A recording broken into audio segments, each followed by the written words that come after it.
बिस्मिल्लाहिर्रहमानिर्रहीम अस्सलाम वालेकुम। आज की वीडियो में हम introduction to business mathematics code जिसका 1350 ऑटम सेमेस्टर 2025 की फ़र्स्ट असाइनमेंट जो है वो सॉल्व करने जा रहे हैं। इसका लेवल जो है वो आईकॉम लेवल का ये है, हायर सेकेंडरी जो है ये लेवल है।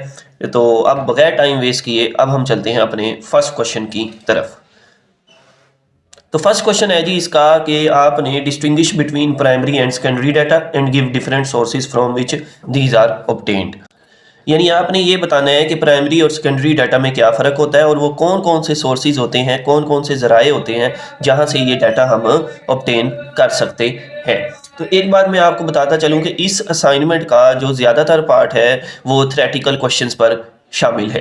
ठीक है, तो आपने ये वीडियो जो है वो कंप्लीट देखनी है ताकि आपको जो थ्योरेटिकल क्वेश्चंस हैं उनकी कंप्लीट समझ आ सके।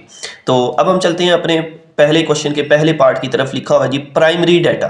तो प्राइमरी डाटा क्या होता है? The data collected for the first time, यानी एक ऐसा डाटा जो कि आप फर्स्ट टाइम कलेक्ट करते हैं वो प्राइमरी डाटा कहलाता है। वेरी फर्स्ट टाइम ये कैलकुलेट किया जाएगा। इट इज़ ओरिजिनल, ये ओरिजिनल होता है। Researcher is the first to collect this data. ठीक है, और जो रिसर्चर होता है यानी जो तहकीक कर रहा होता है वो पहला बंदा होता है जो कि इसको कलेक्ट करता है।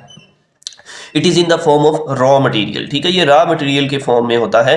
ठीक है, रॉ मटेरियल का मतलब होता है कि ये प्रोसेस डाटा नहीं होता है, टेबुलेटेड डाटा नहीं होता है, बस ये ऐसे समझ लें बिखरा हुआ डाटा होता है, रॉ मटेरियल होता है। ठीक है, रिफाइंड नहीं होता है। अब इसके सोर्सेज क्या हैं जी आपके पास, वो भी देख लें ज़रा। सोर्सेज हैं जी इसके surveys in the form of male और ऑनलाइन फॉर्म्स। ठीक है, जो आप वेरी फर्स्ट टाइम जो है आपको कोई मेल भेजता है, ठीक है, या कोई आप very first time online form fill करते हैं तो वो इसका सोर्स है।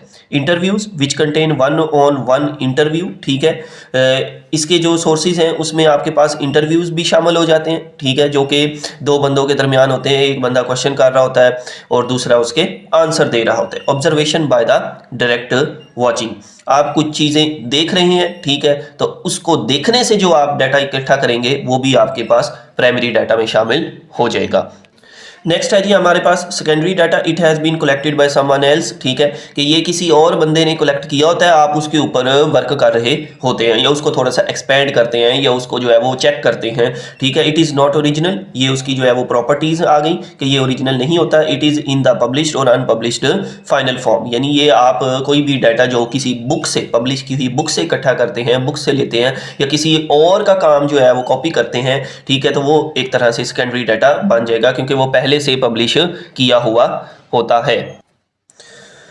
It is in the published unpublished form. इसके सोर्सेज क्या होते हैं? Publication such as census report, economy surveys, ETC. ठीक है, कि जो सेंसस रिपोर्ट का मतलब होता है कि ये जो मरदमशुमारी होती है उसके जो डाटा होते हैं जो आप उसको वहाँ से इकट्ठा करते हैं, ठीक है, वो किसी और बंदे ने कलेक्ट किए होते हैं, तो इसलिए ये सेकेंडरी डाटा में आएगा। इसी तरह इकोनॉमिक सर्वेज जो गवर्नमेंट वगैरह करती हैं, ठीक है, वो भी आपके पास सेकेंडरी डाटा में आएगा अगर कोई दूसरा बंदा इसको आगे यूज़ करेगा। Internal records of the organisation, already published books और जर्नल्स और रिसर्च पेपर, जैसे मैंने आपको पहले ही बता दिया कि जो डाटा आप पहले से लिखी हुई बुक से या किसी फॉर्म से या किसी रिसर्च पेपर से जो है वो हासिल करते हैं वो आपके लिए सेकेंडरी डाटा कहलाता है। तो यहाँ पे आपका क्वेश्चन नंबर 1A जो है वो थ्योरेटिकल क्वेश्चन था, कंप्लीट होता है। अब हम चलते हैं नेक्स्ट क्वेश्चन की तरफ। क्वेश्चन नंबर 1B की तरफ चलते हैं। Explain the application of statistics in various areas of business and commerce such as market research, financial analysis, production management and quality control. ठीक है जी, सबसे पहले तो मैं आपसे जो है वो माजरत करता हूँ कि मेरी जो राइटिंग है वो कोई इतनी अच्छी नहीं है, ठीक है, तो बहरहाल आपको जहाँ से समझ आए, कोई वर्ड समझ आए तो आप मुझसे कमेंट सेक्शन में पूछ सकते हैं। Explain the application of statistics, हमने स्टैटिस्टिक्स की एप्लीकेशन को जो है वो बताना है, ठीक है, बिजनेस की फील्ड में, कॉमर्स की फील्ड में, ठीक है जी, मार्केट रिसर्च की फील्ड में, फाइनेंशियल एनालिसिस की फील्ड में और प्रोडक्शन मैनेजमेंट की फील्ड में एंड क्वालिटी कंट्रोल में। क्योंकि ये बेसिकली आईकॉम लेवल का जो है वो आपके पास सिलेबस है, तो इसलिए स्टैटिस्टिक्स की एप्लीकेशन जो है वो बिजनेस के हवाले से, फाइनेंस के हवाले से जो है वो पूछी गई है इस क्वेश्चन में।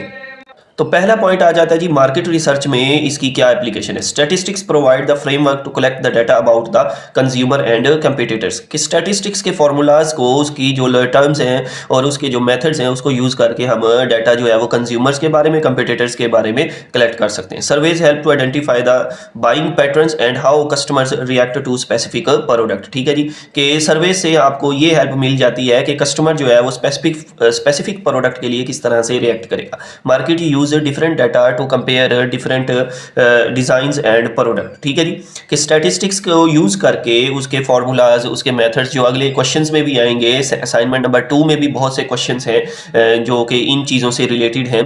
तो मार्केट यूज डिफरेंट डाटा, तो उन डाटा को यूज करके मार्केट वाले जो हैं वो अपना कंपेयर कर सकते हैं डिफरेंट प्रोडक्ट्स के दरमियान, उनके डिज़ाइंस के दरमियान। ठीक है, कि किसी की अपडेट की ज़रूरत है कि नहीं है।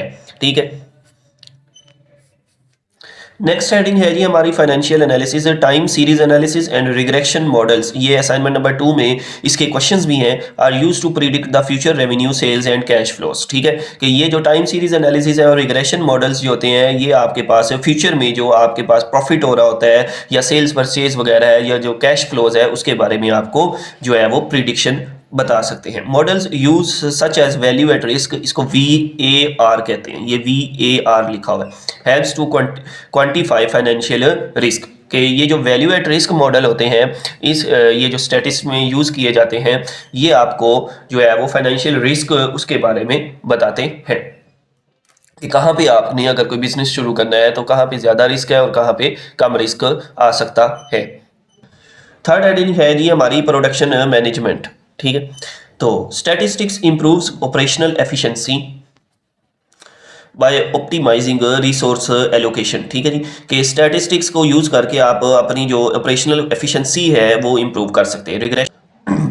Regression analysis is applied to predict seasonal demands, fluctuations and prevent overstocking. Regression analysis को यूज करके आप जो है वो प्रिडिक्ट कर सकते हैं सीजनल डिमांड्स, फ्लक्चुएशंस को। ठीक है, कि कौन से सीजन में कौन सी चीज़ों की जो डिमांड है वो ज़्यादा है या कम है, एंड प्रिवेंट ओवरस्टॉकिंग से भी आप बच सकते हैं।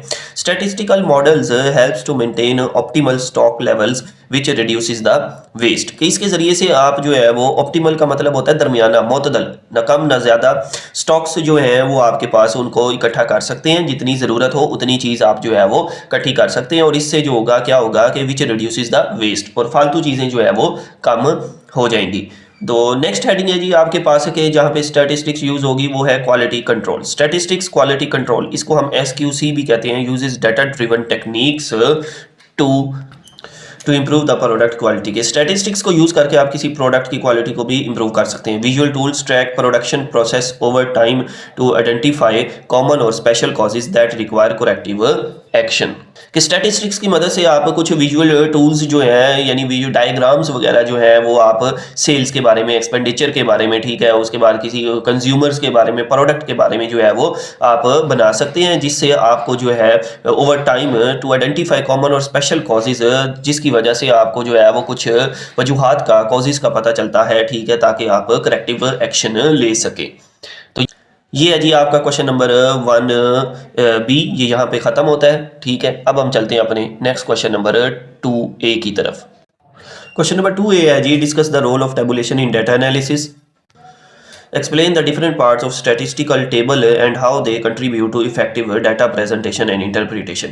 कि आपके पास जो आप डाटा को टेबल्स की फॉर्म में रिप्रेजेंट करते हैं, डाटा की टेबुलेशन करते हैं, ठीक है, उसका क्या रोल है, उसकी कितनी इंपॉर्टेंस है, ठीक है, डाटा एनालिसिस में। ठीक है, उसके बाद आपने बताना है different parts of a statistical table, यानी डाटा के लिए जो स्टैटिस्टिकल टेबल बनाया जाता है उसके कितने पार्ट्स होते हैं और ये इफेक्टिव डाटा प्रेजेंटेशन और इंटरप्रिटेशन में कैसे जो है वो अपना कंट्रीब्यूशन देता है, कैसे रोल प्ले करता है कि आप डाटा को जो है वो खूबसूरती के साथ बेहतर तरीके से प्रेजेंट कर सकते हैं। तो अब हम इसके जवाब की तरफ चलते हैं। Tabulation is the logical and representation of numerical data. ठीक है, लॉजिकल रिप्रेजेंटेशन होती है न्यूमेरिकल डाटा का रोज एंड कॉलम्स में, कि कॉलम और रोज की फॉर्म में जो है वो आप टेबल बनाकर डाटा को रिप्रेजेंट करते हैं। और इसका रोल क्या है जी, it condenses large values into short simple and manageable form के, ये बड़ी बड़े डाटा वैल्यूज को शॉर्ट फॉर्म में चेंज कर देता है। It allows quick comparison between different categories और ग्रुप, ठीक है, कि ये आपको मुख्तलिफ कैटेगरीज के दरमियान, ग्रुप्स के दरमियान कंपेरिजन मवाजना करने की भी जो है वो एबिलिटी प्रोवाइड कर देता है। It is concise providing maximum information in minimum space, कि ये मैक्सिमम इन्फॉर्मेशन जब आप डाटा को टेबल की फॉर्म में चेंज कर देते हैं तो आपको मैक्सिमम इन्फॉर्मेशन मिल जाती है मिनिमम स्पेस में विदाउट लूजिंग द क्वालिटी। और इसकी कंट्रीब्यूशन क्या है जी आपके पास, इट इज सेल्फ एक्सप्लेनेटरी, ठीक है, कि ये आपके पास सेल्फ एक्सप्लेनेटरी होता है, यानी ये इसमें हर चीज़ की एक्सप्लेनेशन लिखी होती है। बाय यूजिंग टाइटल और headings reader can understand the context easily, कि जो पढ़ने वाला होता है, डाटा को देखने वाला होता है, वो हेडिंग्स वगैरह को देखकर, टाइटल को देखकर इजीली जो है वो अंडरस्टैंड कर लेता है। The data arrangement help to identify the patterns in data, इससे आपको डाटा में पैटर्न्स की जो अरेंजमेंट है उसको चेक करने में भी मदद मिलती है। यहाँ पे आपका क्वेश्चन नंबर 2A जो है वो कंप्लीट होता है। अब हम चलते हैं अपने नेक्स्ट क्वेश्चन की तरफ। क्वेश्चन नंबर 2B है जी, what is frequency distribution, how it is constructed, कि फ्रीक्वेंसी डिस्ट्रीब्यूशन क्या होती है, इसका टेबल क्या होता है और ये कैसे कंस्ट्रक्ट की जाती है। It is a statistical tool used to organise and summarise the large data, ठीक है, ये एक टूल होता है, ठीक है, एक फार्मूला कह लें या एक टूल कह लें, स्टैटिस्टिकल टूल जो कि डाटा को ऑर्गेनाइज करके उसको समराइज करता है large data into clear tabular और ग्राफिकल फॉर्मेट। इसके जरिए से आप टेबल्स वगैरह भी बना लेते हैं या फिर कोई ग्राफिकल डाटा जो है रिप्रेजेंटेशन भी बना सकते हैं। It represents how often each value occurs in a data set, ये आपको बताता है कि कौन सी वैल्यू कितनी दफ़ा डाटा में आई है। इसकी कंस्ट्रक्शन कैसे है जी, कुछ स्टेप्स हैं इसके। तो स्टेप 1 ये होता है कि आपने रेंज को कैलकुलेट करना होता है डाटा में, ठीक है, रेंज का फार्मूला था x max minus x minimum, यानी बड़े नंबर में से छोटे नंबर को आपने माइनस करा देना है। दूसरा स्टेप होगा choose the number of groups from the data, ठीक है, नंबर ऑफ ग्रुप्स यानी कितनी क्लासेस आप बनाना चाहते हैं। फिर होगा तीसरा step calculate the class interval by this formula, ये क्लास इंटरवल निकालने का फार्मूला है, range of number of classes. फिर जी आपने स्टार्ट करना होता है with the lowest value as lower limit and then add class interval, ठीक है जी, to make other limits and classes, यानी इसके आपने सबसे छोटी वैल्यू को सिलेक्ट करना है, ठीक है, उसमें आपने जो है वो क्लास इंटरवल को ऐड कर देना है, लोअर लिमिट उसको बनाकर, और फिर इस तरह से क्लासेस जो है वो ग्रुप्स जो है वो बनाते जाने हैं। और साथ साथ आपने टेली मार्क्स को भी यूज करना है, ठीक है, यूज टेली मार्क्स। और लास्ट है जी आपके पास sum the tally marks to get final frequency, ठीक है, उन टेली मार्क्स को आपने सम कर लेना, इससे आपको फाइनल फ्रीक्वेंसी मिल जाएगी।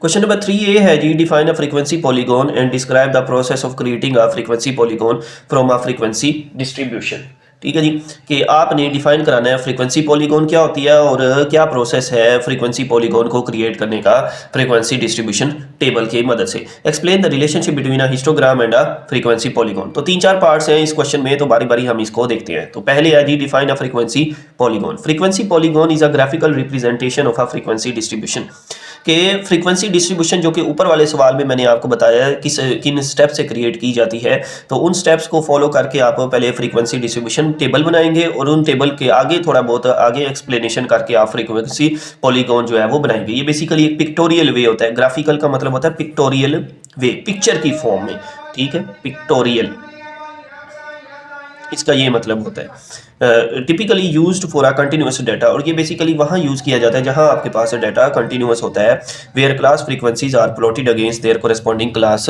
Mid point. और यहाँ पे आपके पास बेसिकली एक्स एक्सिस और वाई एक्सिस टाइप का ग्राफ बना के, ठीक है, तो एक साइड पे आपने क्लास फ्रीक्वेंसीज जो होती हैं वो प्लॉट करनी होती है और दूसरी एक्सिस के ऊपर आपने क्लास के मिड पॉइंट्स जो है वो प्लॉट करने होते हैं।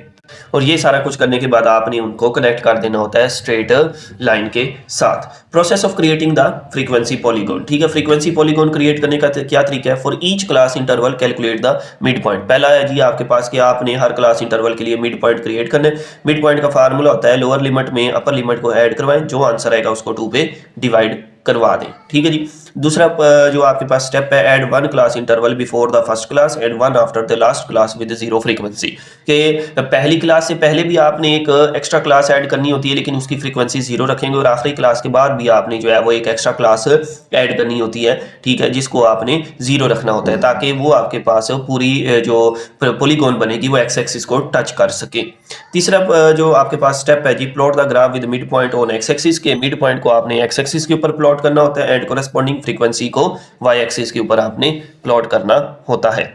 यानी मिड पॉइंट एक्स एक्सिस के ऊपर, और जो आपके पास फ्रीक्वेंसी होगी वो वाई एक्सिस के ऊपर प्लॉट की जाएगी। ठीक है, join the plotted point using a straight line, फिर उन प्लॉटेड पॉइंट्स को आपने स्ट्रेट लाइन की मदद से मिला देना है। नेक्स्ट लास्ट पार्ट इस क्वेश्चन का कि relation between frequency polygon and histogram, कि frequency polygon can be derived by joining the tops of vertical bars in the histogram. ठीक है, कि फ्रीक्वेंसी पॉलीगॉन में और आपने हिस्टोग्राम में फ़र्क जो है वो बताना है। नेक्स्ट है जी, आपने फ्रीक्वेंसी पॉलीगॉन में और हिस्टोग्राम में फ़र्क कैसे बताना है। इसका पहला फ़र्क नहीं, रिलेशन बताना है, ताल्लुक बताना है। ठीक है, कि फ्रीक्वेंसी पॉलीगॉन और हिस्टोग्राम में क्या रिलेशन है ये हमने अब बताना है। Frequency polygon can be derived bye joining the tops of vertical bars in the histogram. ठीक है, कि हिस्टोग्राम जो अब आप बनाते हैं उसके टॉप लेवल पे एक लाइन लगी हुई होती है, रेक्टेंगल्स होती हैं हिस्टोग्राम में इस तरह की। ठीक है, इस तरह की ना हिस्टोग्राम में रेक्टेंगल्स होती हैं, इनके टॉप को जब आप मिला देंगे ऐसे, तो वो आपके पास फ्रीक्वेंसी पॉलीगॉन बन जाएगी। If class intervals are equal then area under histogram and frequency polygon are equal. ठीक है, क्लास इंटरवल इक्वल होंगे तो हिस्टोग्राम का एरिया फ्रीक्वेंसी पॉलीगॉन का एरिया सेम हो जाएगा। Histogram uses rectangular bar, histogram में मैंने आपको बताया इस तरह से रेक्टेंगुलर बार यूज की जाती हैं, और फ्रीक्वेंसी पॉलीगॉन में स्पेसिफिक पॉइंट्स यानी उन बार्स का मिड पॉइंट जो है वो यूज किया जाता है। तो यहाँ पे आपके पास क्वेश्चन नंबर जो 2B है वो कंप्लीट होता है। अब हम चलते हैं नेक्स्ट क्वेश्चन की तरफ। नेक्स्ट क्वेश्चन है जी, what are the key differences between a histogram and a bar chart, के हिस्टोग्राम और बार चार्ट में क्या फर्क होता है। When it is more appropriate to use histogram versus a bar chart for data presentation, कि कब आपको जो है वो हिस्टोग्राम यूज करना चाहिए, ठीक है, बार चार्ट के मुकाबले में डाटा को प्रेजेंट करने के लिए। तो पहले क्वेश्चन नंबर 3B के सोल्यूशन की तरफ जो है वो अब हम मूव करते हैं। तो पहला जो डिफरेंस आएगा दोनों में वो है डाटा टाइप का, कि histogram represent quantitative numerical data and continuous data, while तो बार चार्ट जो होता है वो आपके पास क्वालिटेटिव डाटा को जो है वो रिप्रेजेंट करता है, या फिर डिस्क्रीट डाटा को। दूसरा जो फर्क आएगा वो विजुअल गैप्स का आएगा। हिस्टोग्राम में कोई खाली जगह नहीं होती है बार्स के दरमियान, जबकि जो आपके पास दूसरा बार चार्ट होता है उसमें आपके पास स्पेसिस प्रेजेंट होती हैं, खाली जगह होती है बार चार्ट में, that shows the separate categories. तीसरा जो फर्क आएगा वो ये है कि हिस्टोग्राम में we plot intervals on x axis and in bar chart we plot different categories on x axis. ठीक है, कि हिस्टोग्राम में एक्स एक्सिस के ऊपर इंटरवल आएगा, जबकि बार चार्ट में आपके पास एक्स एक्सिस के ऊपर डिफरेंट कैटेगरीज आएंगी। चौथा जो फर्क है, इन हिस्टोग्राम बार्स का नॉट बी रीऑर्डर्ड। ठीक है, हिस्टोग्राम में आप बार्स को आगे पीछे नहीं कर सकते जब एक दफा बन जाते हैं, लेकिन बार चार्ट में आप रीअरेंज कर सकते हैं बार्स को। तो ये था दोनों में फर्क। अब हम आते हैं अपने लास्ट इस क्वेश्चन के पार्ट की तरफ, कि व्हेन टू यूज हिस्टोग्राम, कि हिस्टोग्राम जो है वो आपने कब यूज करना है। तो हिस्टोग्राम तब यूज करना चाहिए when you have continuous data. ठीक है, कि जब आपके पास डाटा जो है वो कंटिन्यूअस होना चाहिए। When you want to see the shape of the data, जब आप डाटा की शेप को चेक करना चाहते हैं, शेप देखना चाहते हैं, तो यू शुड यूज हिस्टोग्राम। तो आपको हिस्टोग्राम तब यूज करना चाहिए। तो यहाँ पे ये वाला क्वेश्चन जो है वो एंड होता है। नेक्स्ट क्वेश्चन है जी, how to find the median for a data set with an even number of observation, कि आपके पास जो है वो एक डाटा गिवन है जिसमें टोटल जो नंबर्स हैं वो इवन है। इवन का मतलब जो 2 पे डिवाइड होते हैं, यानी आपके पास जो डाटा है उसमें आपके पास टोटल या तो 4 पॉइंट है, या 6 है, या 8 है, या 10 है, या 12 है, या 14 है, या 16 है। ठीक है, even number of data points है। तो उसका मीडियन कैसे फाइंड करेंगे, उसका प्रोसेस जो है, उसका फार्मूला जो है वो आपने बताना है। Provide an example data set with an even number of values and demonstrate the calculation of median. और आपने खुद से कोई एक डाटा सेट की एग्जांपल लेनी है जिसमें आपके पास even number of data set हो और उसका मीडियन फाइंड करना है। तो कैलकुलेशन प्रोसेस किया आपने, सबसे पहले डाटा में जो नंबर्स वगैरह दिए होते हैं उनको आपने असेंडिंग या डिसेंडिंग ऑर्डर में लिखना होता है, यानी छोटे से बड़े की तरफ या बड़े से छोटे की तरफ। फिर उसके बाद लोकेट द 2 सेंट्रल ऑब्जर्वेशन, दरमियान वाली 2 वैल्यूज को आपने लोकेट करना होता है। उनको कहते होते हैं n/2th and n/2 + 1th observation. और फिर उसके बाद आपने क्या करना है, ये दरमियान वाली 2 सेंट्रल वैल्यूज़ को लोकेट करने के बाद आपने उनका मीन जो है वो कैलकुलेट कर लेना है। ये मैं आपको बताता हूँ जी, कि n/2 और n/2 + 1th ऑब्जर्वेशन को आपने जो है वो लोकेट कर लिया। Find the mean average of these 2 observation, और इन 2 ऑब्जर्वेशन का आपने एवरेज निकाल लेनी है। एग्जाम्पल क्या है जी, ये मेरे पास डाटा पॉइंट्स गिवन है। ठीक है जी, ये डाटा गिवन है मेरे पास, ये इवन नंबर ऑफ ऑब्जर्वेशन है, 1 2 3 4 5 6, टोटल 6 आपके पास जो है वो वैल्यूज है। तो ये आपके पास इवन हुआ। सबसे पहला काम, इसको हमने अरेंज किया, अरेंज। ठीक है जी, हमने इसको असेंडिंग ऑर्डर में अरेंज किया, छोटे नंबर से बड़े नंबर की तरफ। अब दरमियान में देखें तो ये 2 वैल्यूज आ रही हैं, 86 और 88, इनका मीन कैलकुलेट कर लेना, यानी इनको जमा करा के 2 पे डिवाइड कराना, ये आंसर आ जाएगा। ये है हमारा जी मीडियन। इस तरह से हम ये वाला क्वेश्चन जो है वो सॉल्व करेंगे। यहाँ पे ये वाला क्वेश्चन एंड होता है।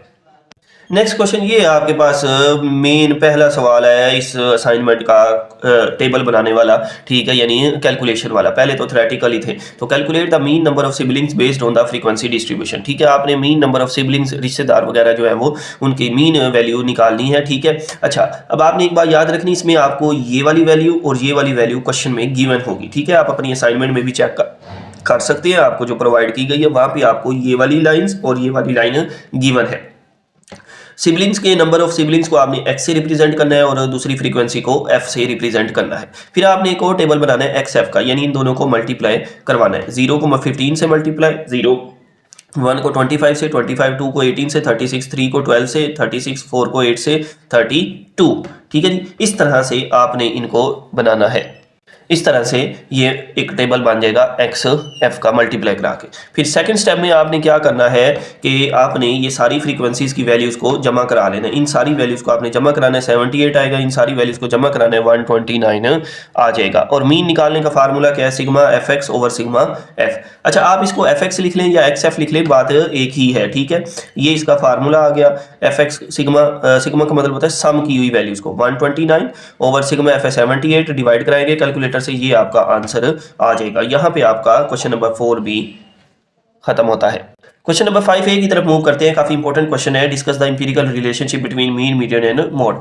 The distance between the mode and the median is usually twice the distance between the median and the mean, ठीक है जी। ये बात एक आपने याद रखनी, ये है एक एम्पिरिकल रिलेशनशिप, ठीक है, कि mode and the median, mode और मीडियन के दरमियान जो डिफरेंस होता है, डिस्टेंस का मतलब यहाँ पे है डिफरेंस, मोड माइनस मीडियन जो होता है वो 2 टाइम्स होता है distance between the median and the mean, ठीक है। ये देख लें, इसको मैथमेटिकली ऐसे रिप्रेजेंट करेंगे कि मोड माइनस मीडियन का जो डिफरेंस है वो इक्वल होता है मीडियन और मीन के डिफरेंस के 2 टाइम्स के। या इसका इसको एक और तरीके से भी लिख सकते हैं, मोड माइनस मीन जो है वो आपके पास इक्वल होता है, मोड और मीन का जो डिफरेंस है वो इक्वल होता है 3 times of median minus mean.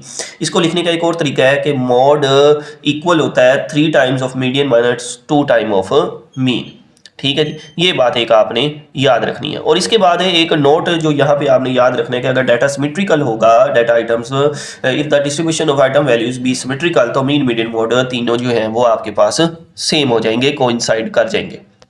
यहाँ पे ये आपके पास क्वेश्चन नंबर 5A जो है वो एंड होता है। क्वेश्चन नंबर 5B है जी, consider the number 4 and 9, calculate the arithmetic mean, geometric mean and harmonic mean of these 2 number. 2 number आपको गिवन है 4 एंड 9, आपने इनका अरिथमेटिक मीन, ज्योमेट्रिक मीन और हार्मोनिक मीन जो है वो कैलकुलेट करना है। और what inequality relationship do you observe between AM, GM and HM। AM मतलब अरिथमेटिक मीन, GM मतलब ज्योमेट्रिक मीन, HM मतलब हार्मोनिक मीन, ठीक है। सबसे पहले अरिथमेटिक मीन निकालते हैं 4 और 9 का, दोनों को जमा करा के 2 पे डिवाइड कराना है, तो ये आपके पास आंसर आ जाएगा। ज्योमेट्री मीन कैसे कैलकुलेट करना है, दोनों को मल्टीप्लाई करवा के अंडर रूट ले लेना है, तो 6 आंसर आ जाएगा। हार्मोनिक मीन में आपने क्या करना है, आपने दोनों नंबर को रेसिप्रोकल में डिनोमिनेटर में लिखना है, 1 ओवर करके लिखना है, और ऊपर न्यूमरेटर में आपने 2 लिखना है, ठीक है। 2 ओवर पहला नंबर का रेसिप्रोकल प्लस दूसरे नंबर का रेसिप्रोकल।